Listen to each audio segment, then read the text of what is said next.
Well, the snow has been at it again, but fear not, we're still here. This is the world's greatest podcast about the Coventry Bears. This is Bear Necessities.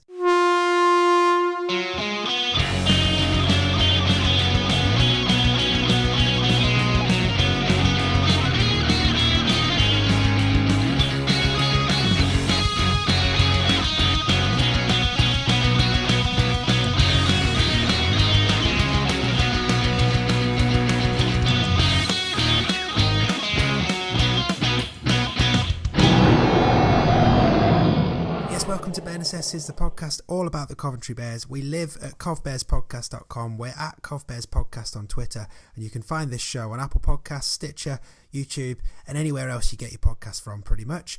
I'm one of your hosts, Dave Musson, and joining me as always is my co-host and former Bears player, Craig Cathcart. Craig, I'm guessing you're in a very good mood given that the Irish competed their Grand Slam on St. Patrick's Day and Liverpool scored about 1,000 goals, so I'm guessing you're in a good mood. Yeah, it was pretty much the best St. Patrick's Day you could possibly wish for, and all the sweeter for beating England at Twickenham to win it. So, yeah, very, very happy, although I am very much missing my rugby league fix.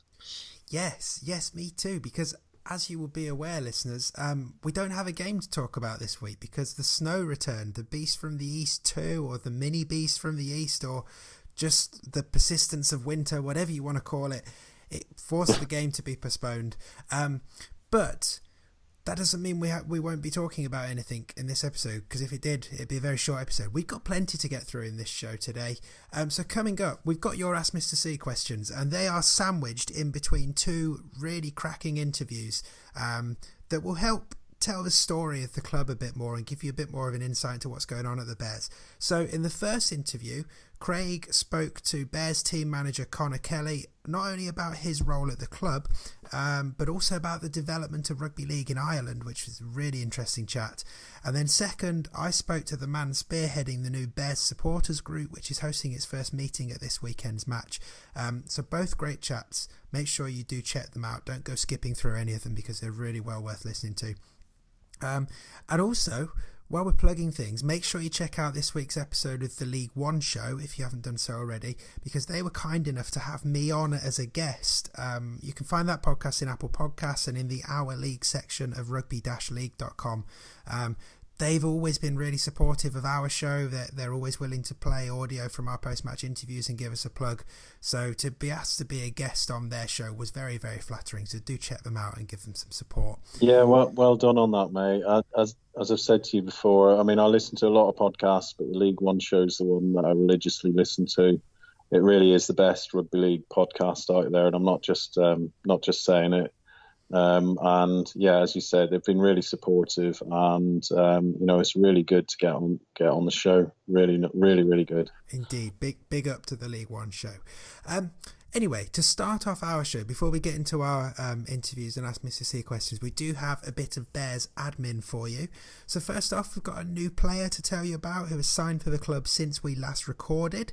That new player is Cam Pearce-Paul, who was signed on loan for a month initially from the high-flying London Broncos. He can play centre, he can play wing, he can play fullback, and generally seems like a very exciting prospect, doesn't he, Craig? Yeah, he's got experience of playing the Championship. I think he was on loan last year, and he is a really exciting talent. I know he's very highly thought of, and he's coming to the Bears to get a bit of game time.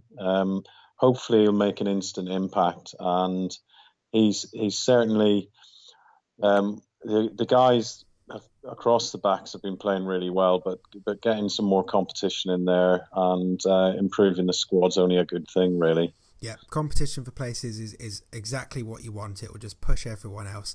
If we can tap into a bit of experience of what's going on at London this season, because they are doing very, very well in the Championship, it would be really interesting to see what he can offer the Bears. And who knows, we might even get him for longer than a month initially. Fingers crossed.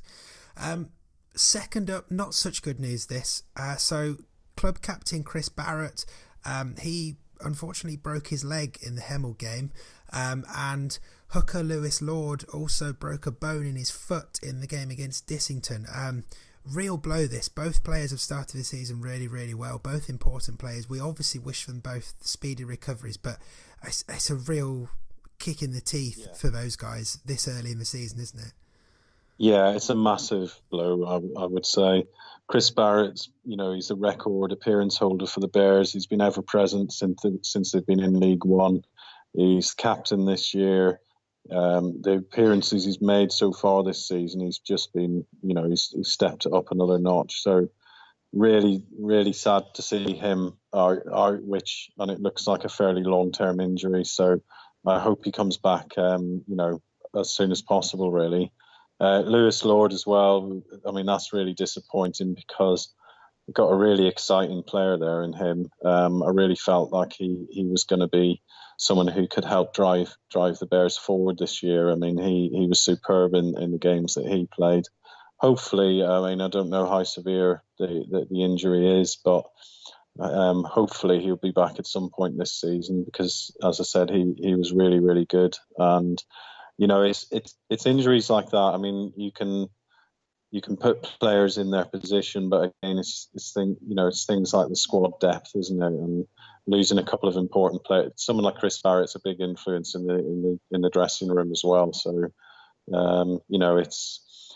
it's a big blow early on in the season, but other teams will have injuries throughout the season, and the Bears have just got to try and cope with it with the squad that you've got, and where they need to bring new people in, bring those players in. But I mean, as we've mentioned before, the squad is, I think, there's more depth to the squad this year than there has been in certainly in last year, in comparison to the squad last year. So, it's something that hopefully the Bears can cope with and push on.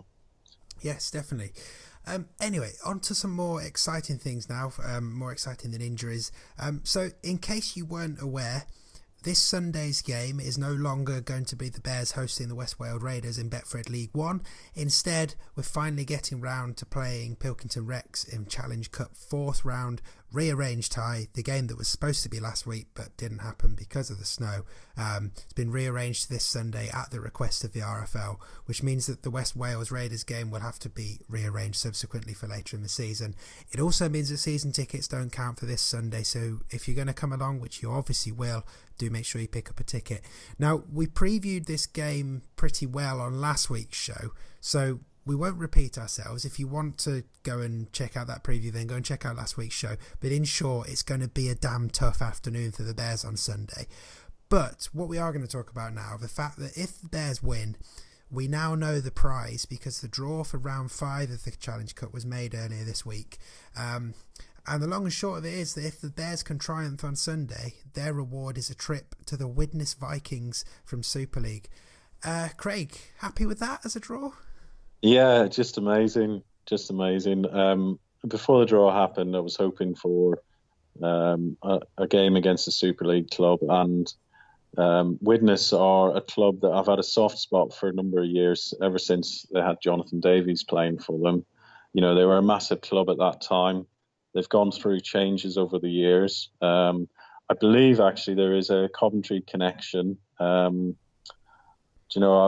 feel bad now. Isn't it? Yeah, it was one of the trophies that the Bears won was 2004. Yeah, the Bears won the conference trophy there at the Halton Stadium, and so the Bears are unbeaten at that stadium, so that could be a good omen. Yeah. The other thing is the chairman who took over. I think it's Tony Chambers was his name. Who took over at Widnes when they were really struggling financially. He took over in the 90s, I believe. He was actually from Coventry, and he's really well renowned, and sadly he's passed away, but really renowned in Widnes. So there's another Coventry link there, and it wouldn't surprise me if Widnes, providing the Bears get through, obviously, if Widnes, did something in relation to that. So, it would just be a fantastic day out for the Bears and for any fans going up, and a chance for the guys to test themselves against a Super League club. It's just brilliant.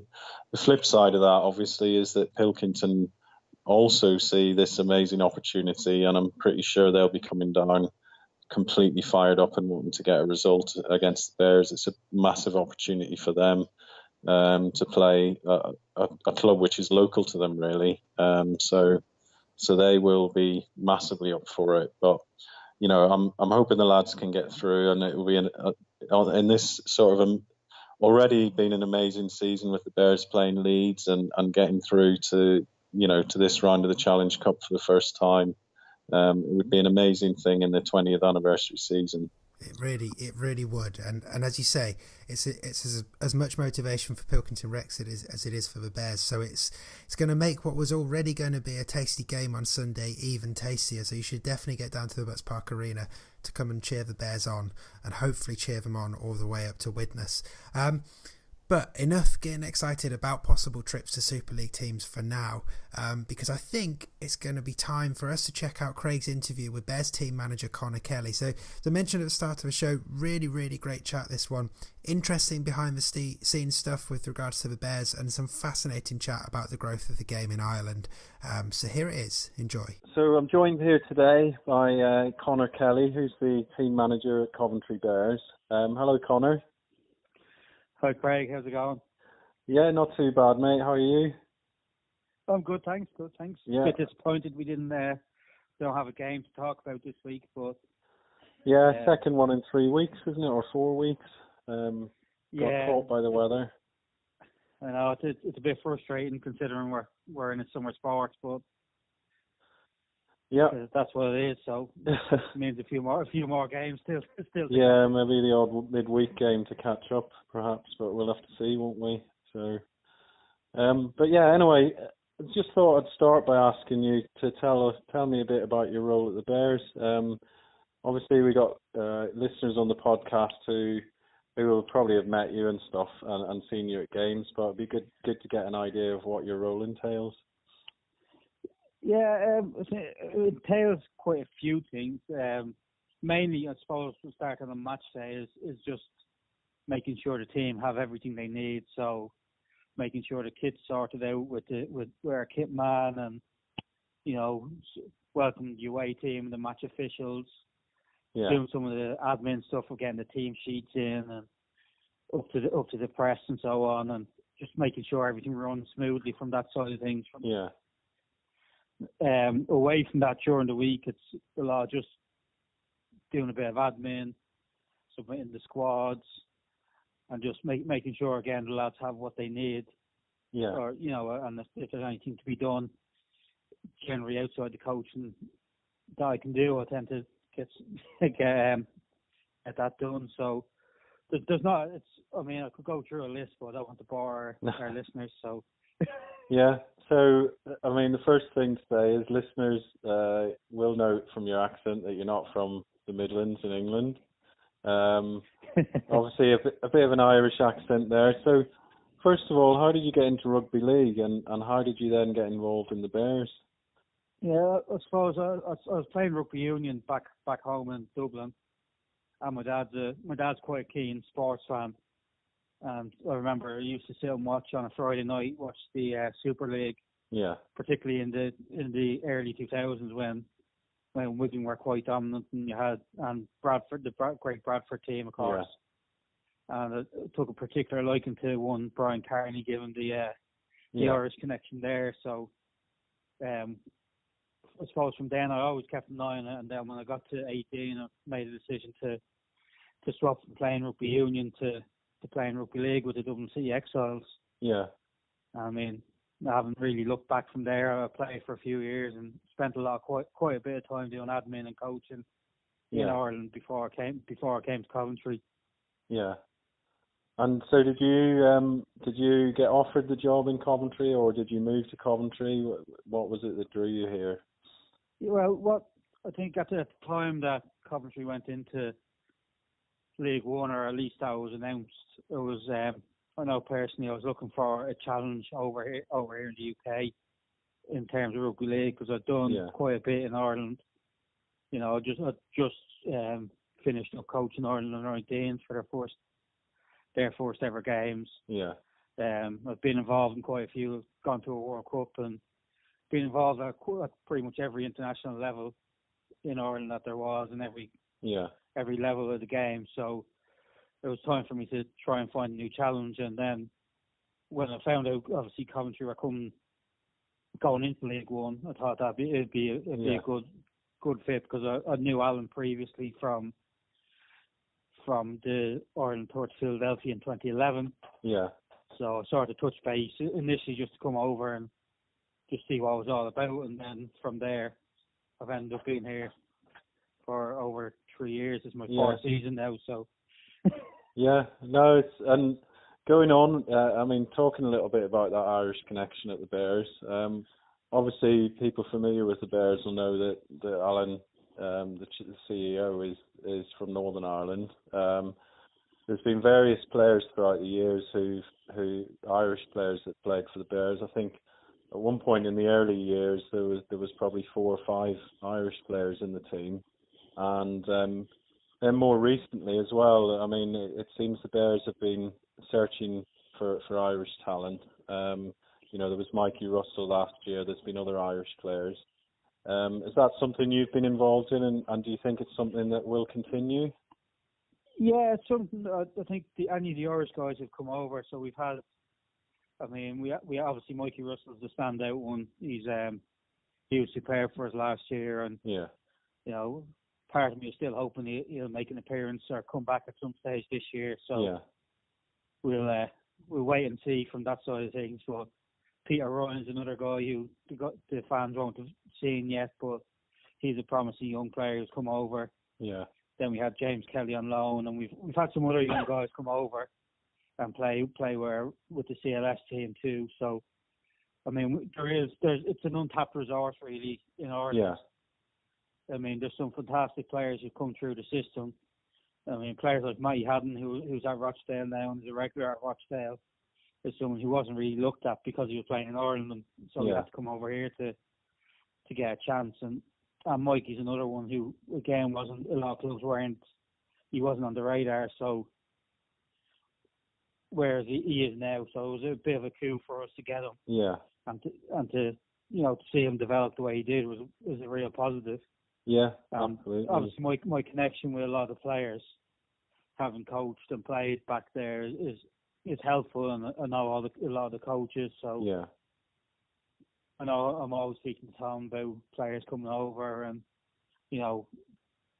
identifying talent that would be suitable to come over, because there's a lot of players, and obviously they have to be willing to come and make the jump to move country, and it is a big commitment to come over and have a go at part-time rugby league, because it's not full-time, so they have to get a full-time job, find accommodation, and really just start from scratch again, which is a challenge in itself.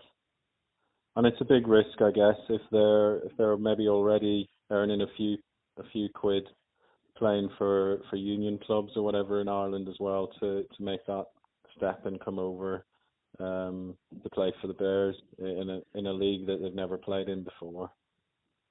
Yeah, it definitely is, because there's obviously no guarantee that any players who do come over are going to get game time. I mean, we don't know how good they'll be. I mean, until they come over. So I'll obviously have an idea of the standard that they're at. Yeah. But how they'll fit into the team, how they'll cope at League One, we don't know until we get them over here and get them onto a pitch.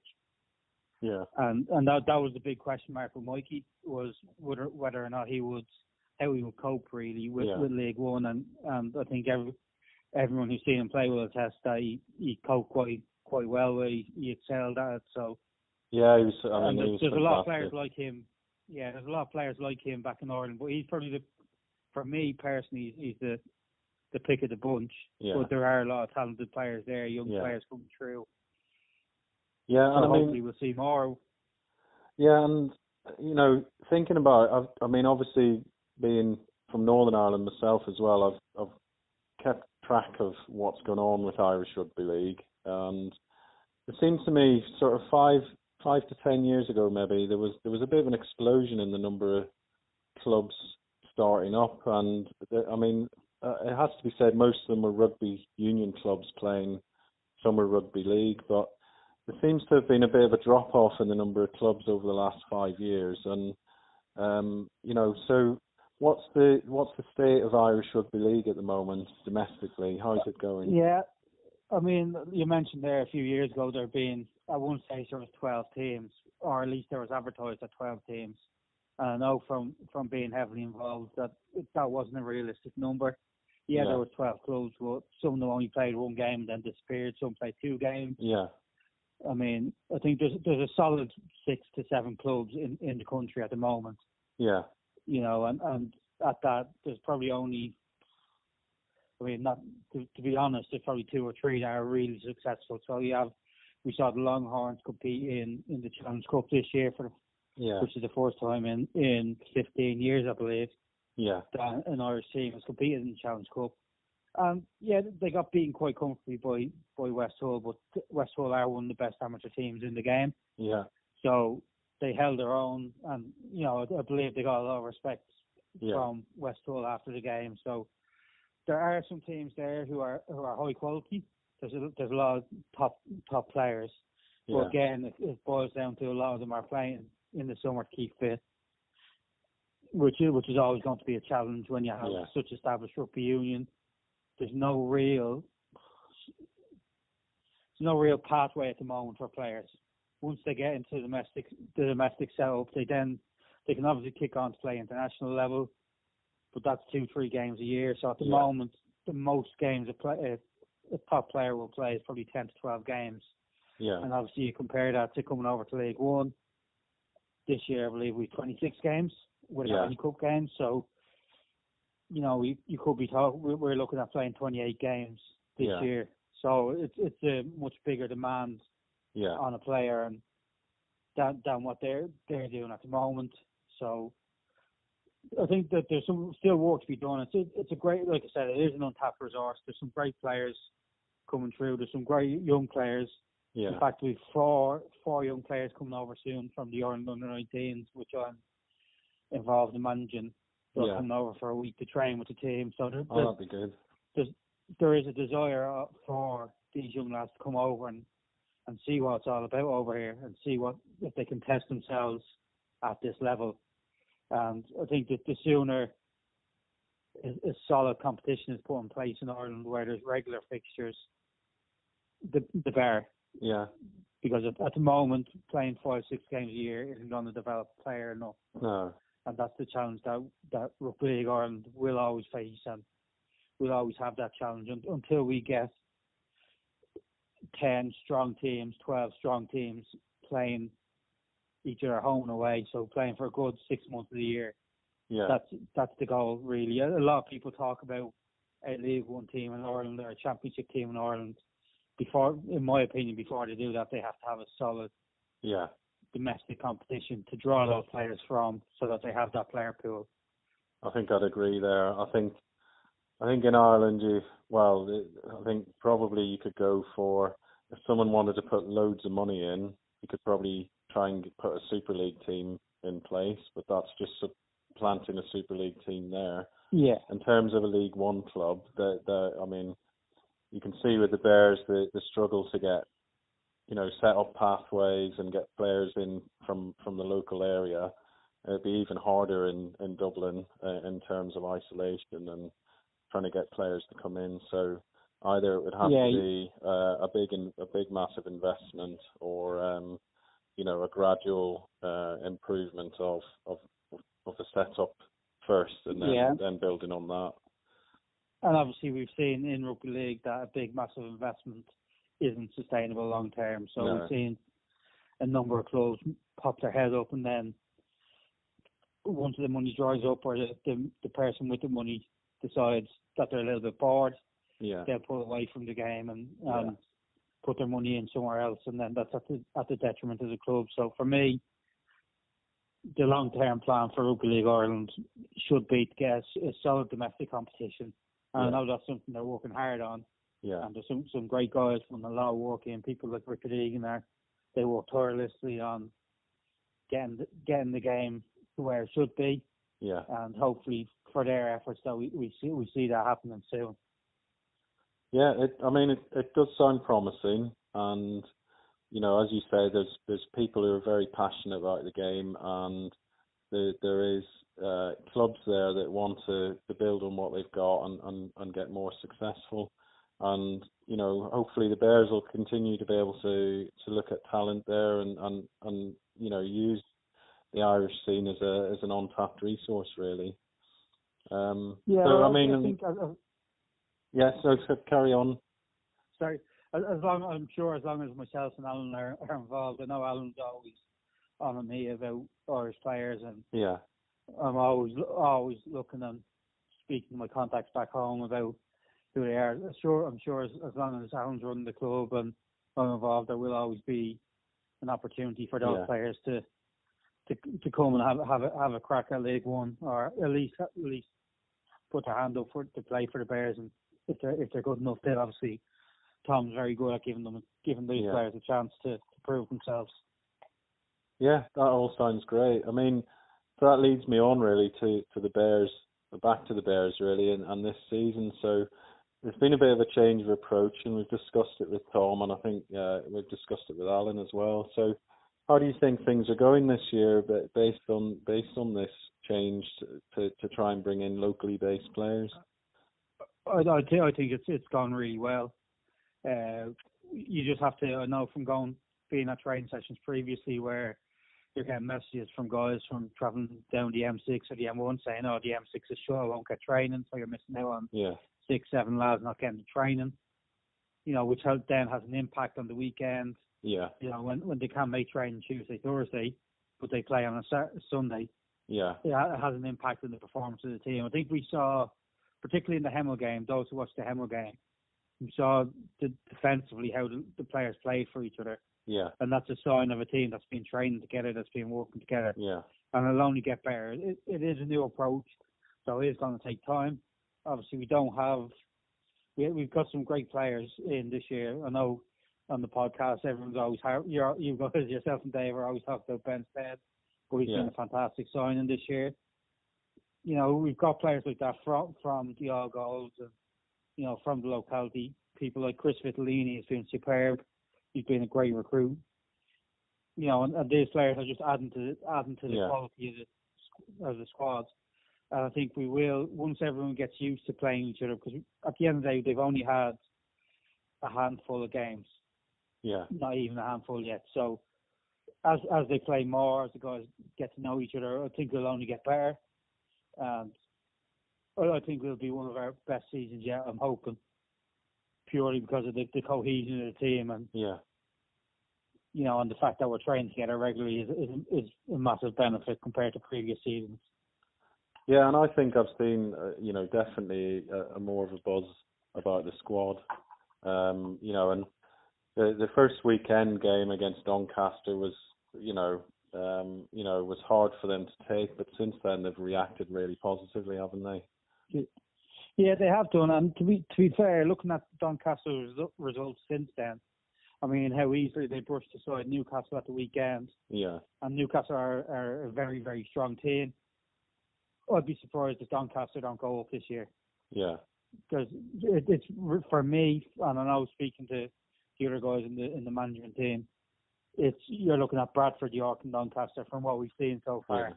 Yeah. They're your top three teams in the league. York are superb. Obviously, they turned over Swinton yesterday or at the weekend. Doncaster again, we saw what they can do. Yeah.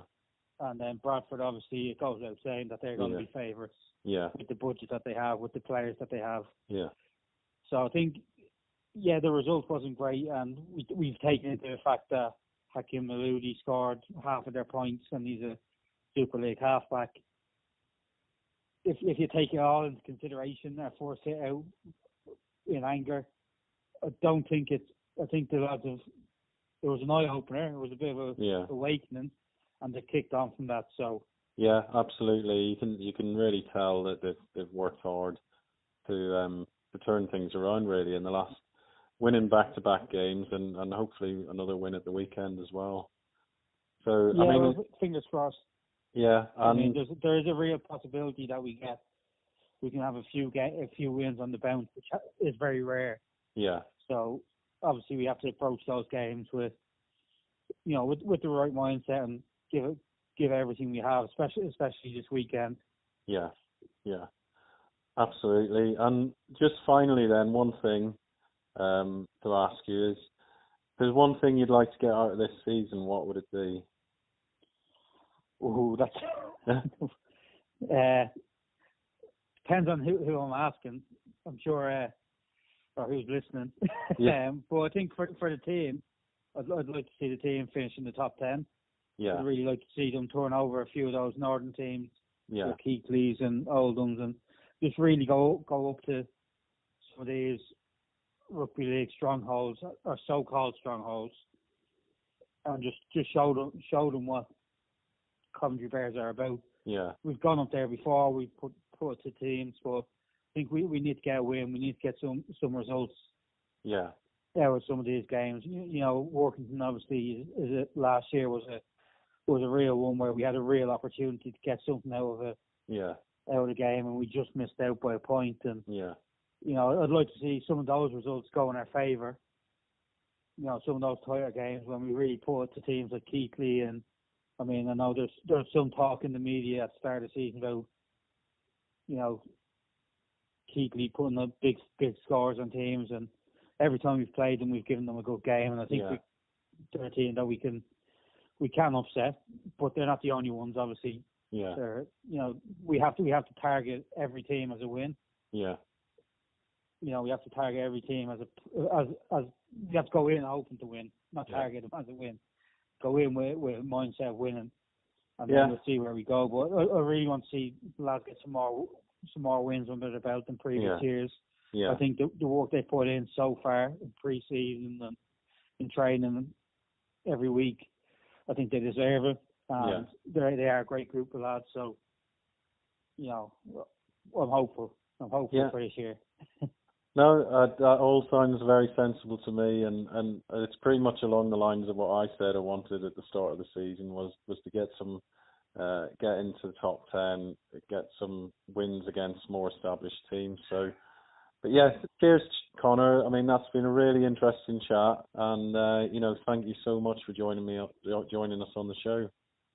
No, it's been a pleasure, Craig. So thanks for having me. Okay, so Craig, cracking job on that interview, I have to say. And, Thank you, mate. It's a long time coming getting Conor on the show, but well worth the wait, wasn't it?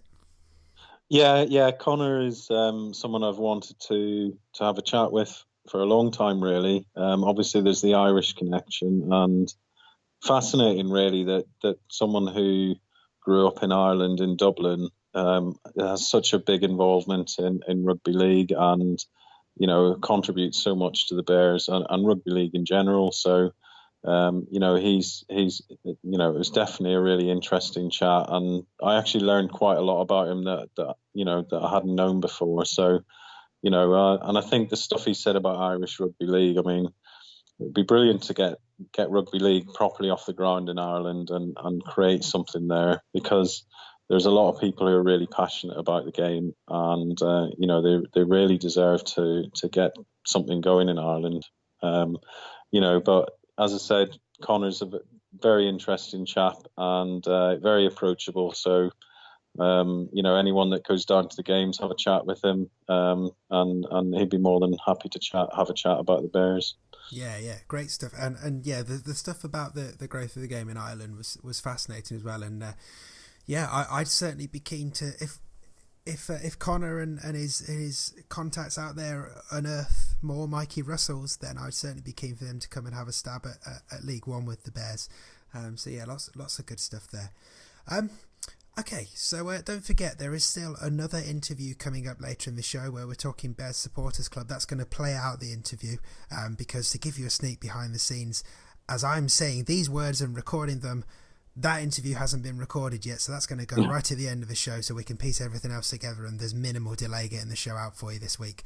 But anyway, enough letting you in on the secrets. Right now, it's time to Ask Mr. C. Right, this is Ask Mr. C, the part of the show where I put your questions to my co-host, and is sponsored by York's Tim, which we say every week. We are very, very grateful for that sponsorship. Really, really are. If you've got something you'd like to ask Craig on a future episode, then don't be shy. Email us a question using the contact form at covbearspodcast.com or tweet it to @covbearspodcast using the hashtag AskMrC. generally, when there's a game coming up, if you can get the question in before the game, because we tend to record it immediately after games, then that would be a good thing. But do keep an eye out on our Twitter feed as well, because we'll put requests out for questions every now and then. Okay, 3 questions for you this week. First up, Warwick D. Warner says, "Hello, Ask Mr. C. Do you know the viewing figures for the Dissington game?" I do actually, because I'm a bit of a nerd like that. I like to check these things out. So I know that it was 13,000 live viewers, which is a bit of a drop from the previous round. I think there was 18,000 for the previous round. But the Bears game, I'm not sure the exact reasons for that, but the Bears game did clash with London Broncos against the Toronto Wolfpack, which was on at the same time on Premier Sports. So that might have had an impact. I think being on a Sunday will have had an impact as well, because all the previous games have been on Saturday afternoon. I think that would be a factor. But yeah, 13,000 isn't to be sniffed at, is it? Either way, it's 13,000 people who got to see the Bears play. It exposes new people to the Bears brand. It exposes people to the fantastic facilities the Bears have got at Spark Arena, and it's really, really positive to see that many people watching the Bears on a Sunday afternoon. It'd be brilliant to have that as a regular thing. They've been on TV twice now with the BBC, and then last year on Premier Sports. So let's hope for more games in the future. Yes, and more mentions of Errol Carter's man bun on national TV. All good. Second up, Tim Gradio asks, red sauce, brown sauce, or no sauce at all? Well, that's quite an easy one. It's got to be brown sauce every time, hasn't it? Although I have to say, with my age, that my taste buds have changed, and I'm now a hot sauce on everything. Okay. So every single meal has to have some form of hot sauce. Okay. I was going to ask on the red sauce, brown sauce, whether you had a different answer depending on what the sauce was going on, because I know some people will do red sauce on bacon, brown sauce on sausage. I didn't know if you had a system like that. Brown sauce on pretty much everything. Red sauce, no, not for me. Grew up on HB sauce, so you can't have red sauce on bacon sandwiches anyway. Yeah. And HB sauce is a proper Midlands sauce as well, so that's further confirming you as a Midlander, Craig, as we've established with last week's Ask Mr. C questions.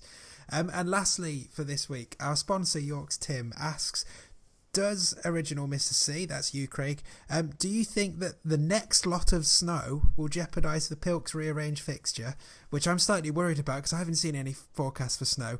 And part 2 of the question, do you have any memories of previous Bears games in the snow?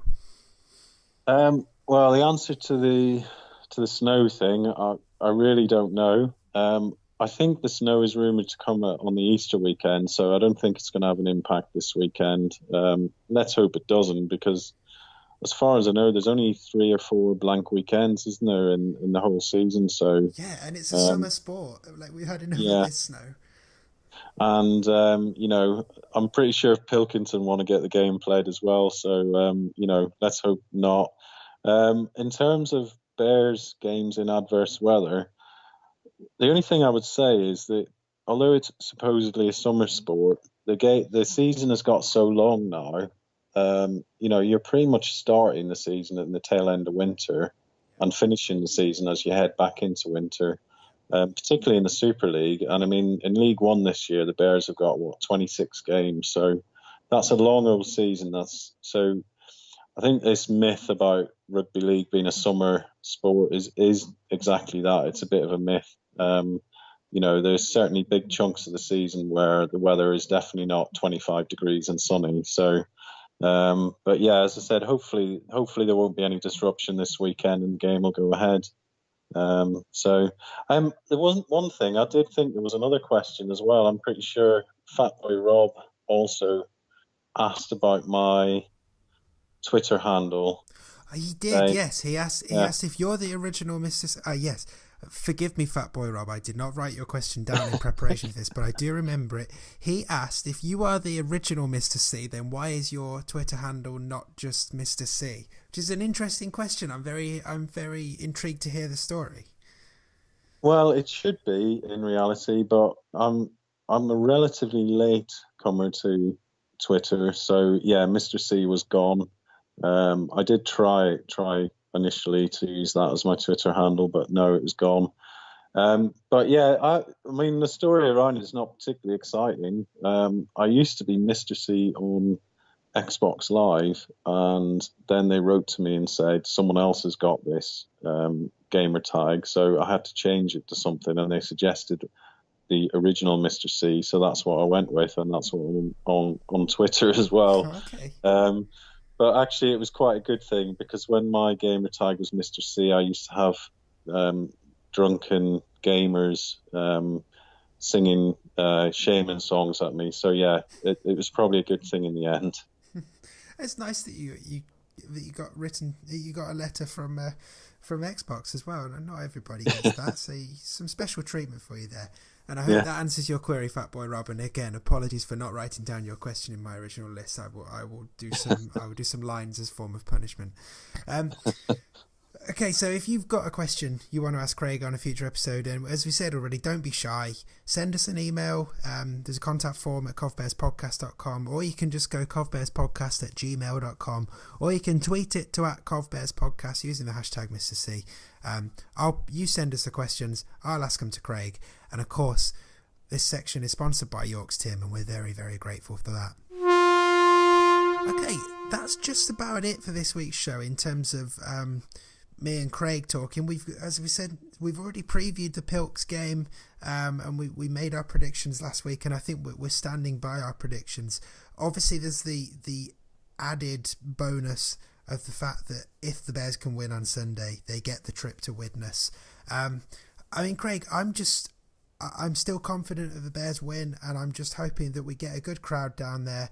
Come and watch the Bears progress in the Cup, and maybe take part in the supporters group meeting at half time as well in the VIP bar. But I'm just hoping for a really good afternoon of Cup Rugby League. Yeah, I'd echo everything you've said. I mean, I'd really love to see a big crowd there to cheer the guys on. As I said, there's a big prize for the team that wins it. Let's get as many fans as we can down to the game.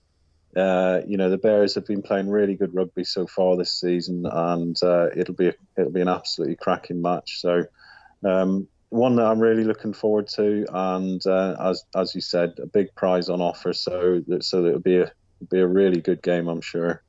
Yep. So Craig, I will see you at the Butts Park Arena on Sunday. Yeah. Game kicks off at 3:00. Gates open from 12:30.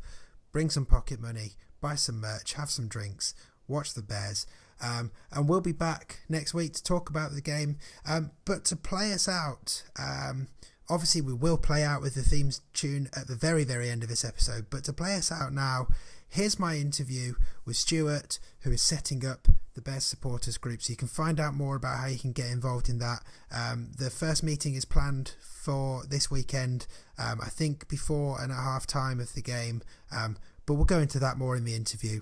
So we'll see you on Sunday. And for now, here's some more details about the Bears Supporters Club. Okay, so I'm Stuart Marr, and basically I'm organising the supporters group, a meeting that is going to take place this Sunday, during and after the Challenge Cup game against Pilkington Rex. It's something that Alan and Michael had been discussing for a little while, and something that I took on board towards the end of, I suppose, last season really, but I didn't really want to start it then. I wanted to start it fresh this season. Mm-hmm. Well, Stuart, welcome to Bare Necessities. It's really great to have you on the podcast. And obviously we're going to talk about the supporters group, and you've teased some little bits of it there, and obviously want to find out more about what's going on Sunday. But before that, I'd like to go back a step and just, when did you first start following the Bears? Because listening to your accent, I wouldn't exactly place that as a Coventry accent. So are you a rugby league fan from long ago? What's your story with the Bears? Yeah, it's well, I'm originally from Wigan, but my accent has changed over the years really, and it's gone a little bit softer.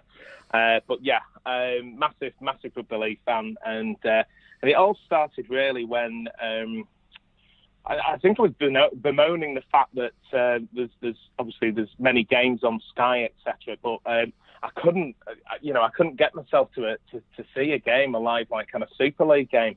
And it kind of dawned on me a little bit that it wasn't going to be the case on a Friday night or a kind of Sunday afternoon long trek back down the M6.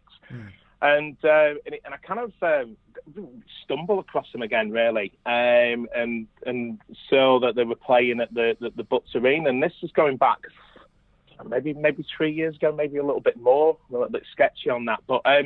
And so I just took myself along one Sunday afternoon and thoroughly enjoyed it, really. And it just had that connection again with live rugby league. And, it kind of snowballed on from there, really. And then before I knew it, I was going every week and, replica tops and things like that. So... Oh, great, great. And you said when we started talking there that this, the idea of a supporters club kind of got mentioned by Alan and Michael towards the back end of last season. So can you flesh that out a bit? So what were those conversations around, and how did you get involved, and how did you end up taking it on?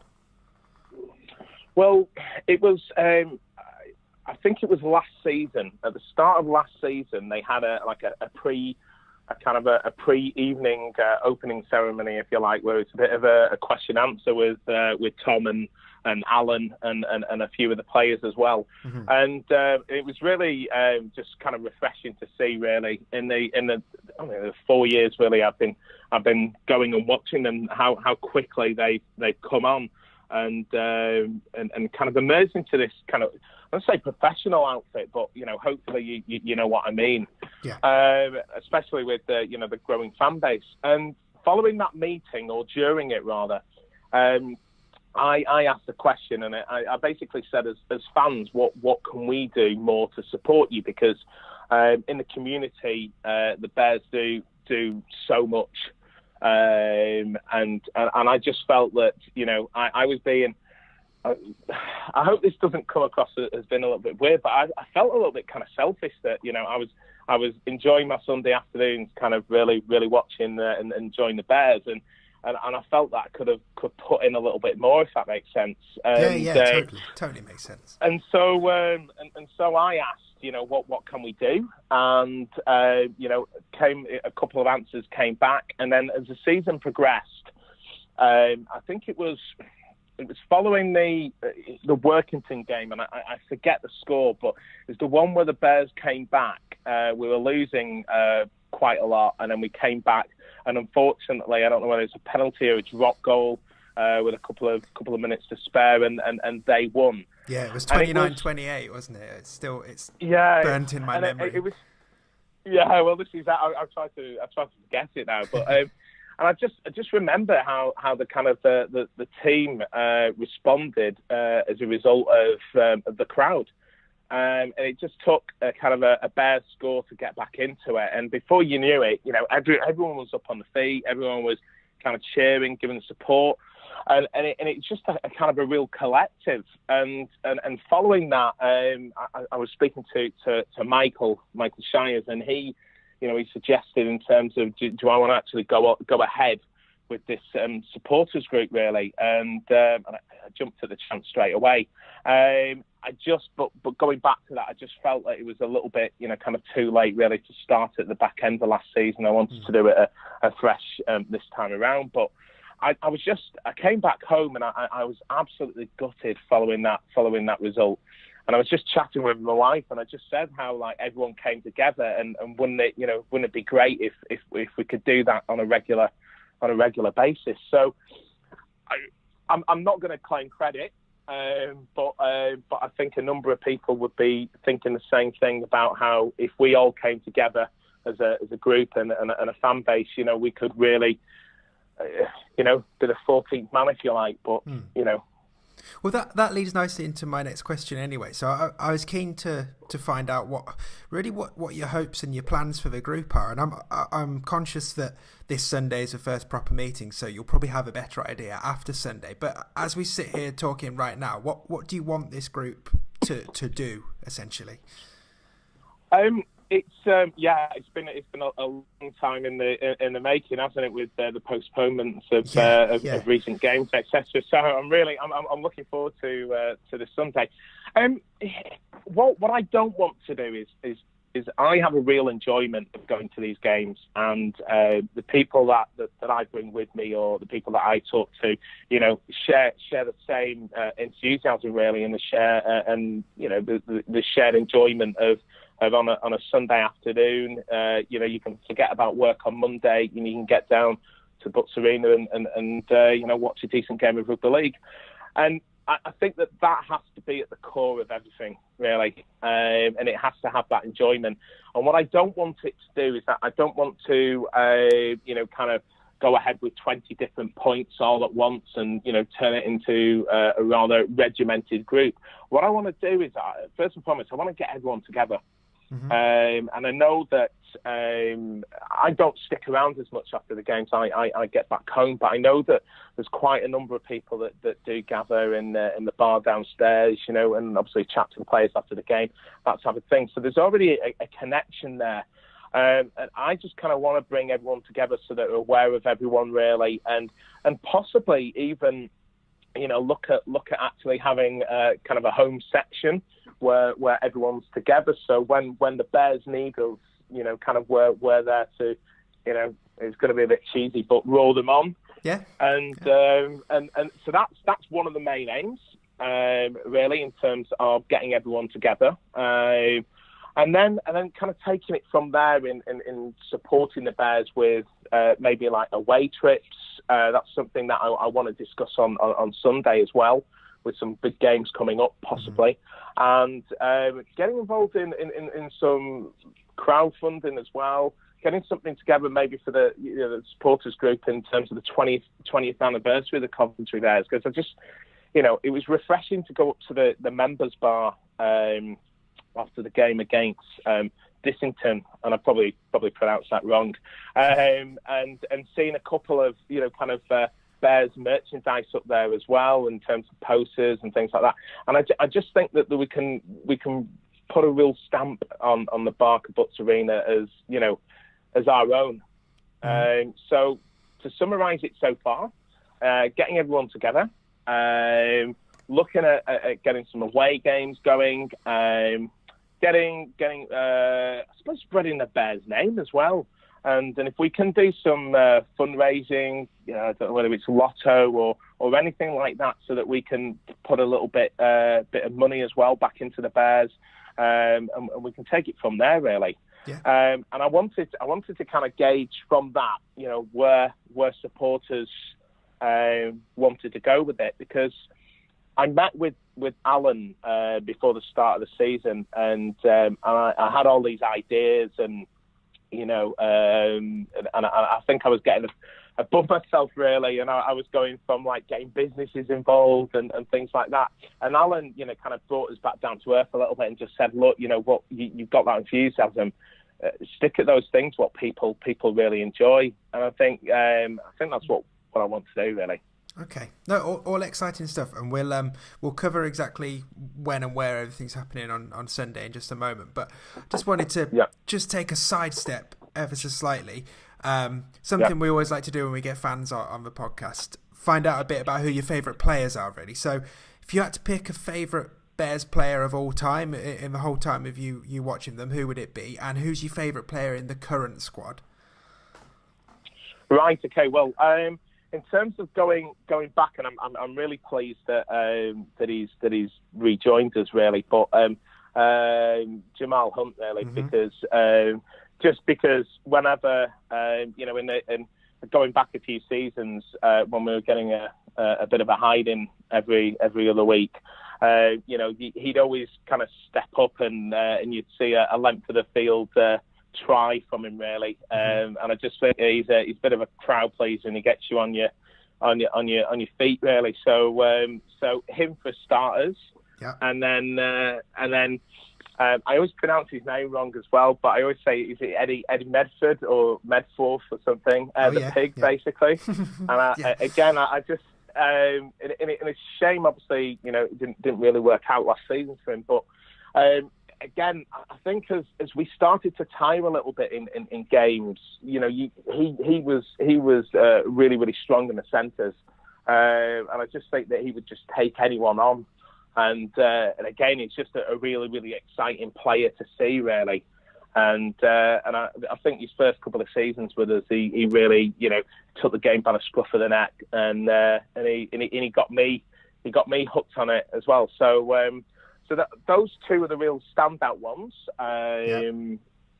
But I mean, in terms of this team, Jason Bass, but also Ben Stead. I know it's early days, but again, we used to bemoan the fact that when we scored, we couldn't convert. And I don't want to jinx him now, but it just seems that we've got, he can't miss at the minute, and he's just. It's really nice to see that, especially the Challenge Cup game against Dissington, how we'd score in the wings, and he was just kicking them over for fun. And I don't care at whatever level, you see them in Super League can't do that. So he's someone that I'm watching at the minute. Okay, and in terms of this season. What are your hopes and predictions? Because, I mean, you'll probably gather from having listened to the podcast, Craig and I are quite positive about how the squad's shaping up this year, and we've made our predictions for where we think the Bears are going to be. So what about you? What do you reckon we're going to see from the team? Well, I touched upon it a little bit earlier when I was just saying about how I think that, in games previous years when we used to tire, I think the refreshing part this season, and again, I know we're in the early stages, is the fitness. And we do seem like a team now that can play for 80 minutes. And I know that showed in the Challenge Cup game, but also as well, I didn't go, but against Hemel. And it's just seeing a group of players together from the local area, which again I think is very, very important because of obviously training, and they just seem a lot fitter. And I don't know, our aim, I suppose, every year is to beat those teams, kind of around us outside the heartlands. But I'd be happy, really, kind of pushing ourselves against the northern teams, and I've always had that in mind, really, that I want to push them a lot more. And hopefully, if we can do that, it'd be really, really exciting. So immediate ones is, again, obviously support the club, help them grow again, continue to do that, beat the sides around us, put pressure on the northern teams, get past the game on Sunday, and having a game. Don't want to get above ourselves here, but getting a game against Widnes away would be absolutely fantastic. Okay. But I'm not going to put predictions in terms of where I think we'll end up, though. Okay, fair enough. Perhaps we'll chat again later in the season. And see maybe. Put something on the line then. So, I really appreciate you taking the time to come on the podcast. So, obviously Sunday is a pleasure, Dave. Is the meeting. What's the details for it? Are you going to be around? Is it before the game? Is it half time? Where can people find you, and where should they come?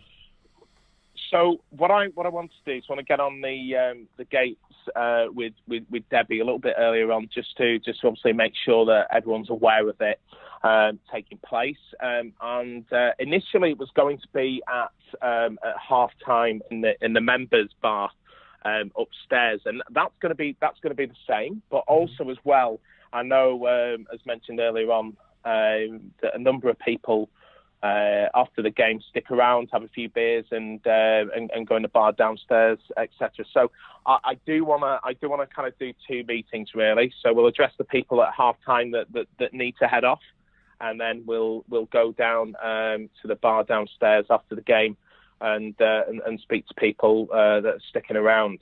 And all I've got really is just to obviously have a chat with people, have a listen to their thoughts as well, and then if we can take some names and email addresses down, etc., so that we can get our group together, that'd be fantastic. Because I'm looking at a few games. I know we've not got long really, but the Bradford away kind of is a standout one, and I'd like to get something on really, really early. Whereas maybe if we can get a coach, a couple of minibuses maybe, and get some fans up there, because everyone that I speak to is really, really looking forward to that trip, and possibly if we put on, or we manage to get on some transport as well, that'll take the burden off people travelling up on a Sunday.